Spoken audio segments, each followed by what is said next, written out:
குறைந்த செலவில் விவசாய பயிர்களுக்கு காப்பீடு வசதி அளிப்பதற்காக 2016ஆம் ஆண்டு கரீஃப் பருவத்தின் போது பிரதான் மந்திரி ஃபசல் பீமா யோஜனா திட்டம் அறிமுகப்படுத்தப்பட்டது.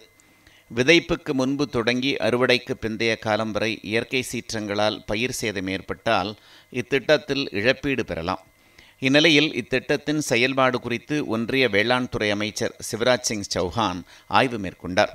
தொடர்ந்து மகாராஷ்டிரா விவசாயிகளிடம் வீடியோ கால் மூலம் அவர் கலந்துரையாடினார்.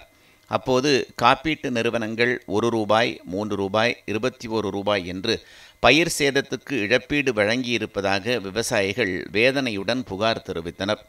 இது விவசாயிகளை கிண்டல் செய்வது போல் இருக்கிறது. இது போன்ற சம்பவங்கள் நடக்க ஒருபோதும் அனுமதிக்க முடியாது. இவ்வாறு செய்த காப்பீட்டு நிறுவனங்கள் மீது விசாரணை நடத்த உத்தரவு பிறப்பிக்கப்பட்டுள்ளதாக ஒன்றிய அமைச்சர் சிவராஜ் சிங் சௌஹான் தெரிவித்துள்ளார்.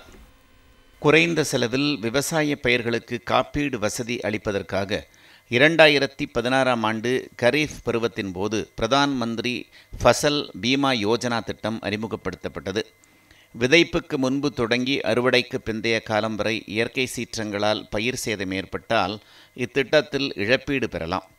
இந்நிலையில் இத்திட்டத்தின் செயல்பாடு குறித்து ஒன்றிய வேளாண் துறை அமைச்சர் சிவராஜ் சிங் சௌஹான் ஆய்வு மேற்கொண்டார்.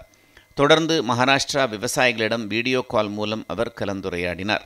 அப்போது காப்பீட்டு நிறுவனங்கள் ரூபாய், ரூபாய், ரூபாய் என்று பயிர் சேதத்துக்கு இழப்பீடு வழங்கியிருப்பதாக விவசாயிகள் வேதனையுடன் புகார் தெரிவித்தனர்.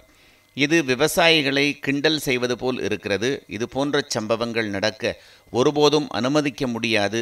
இவ்வாறு செய்த காப்பீட்டு நிறுவனங்கள் மீது விசாரணை நடத்த உத்தரவு பிறப்பிக்கப்பட்டுள்ளதாக ஒன்றிய அமைச்சர் சிவராஜ் சிங் சௌஹான் தெரிவித்துள்ளார்.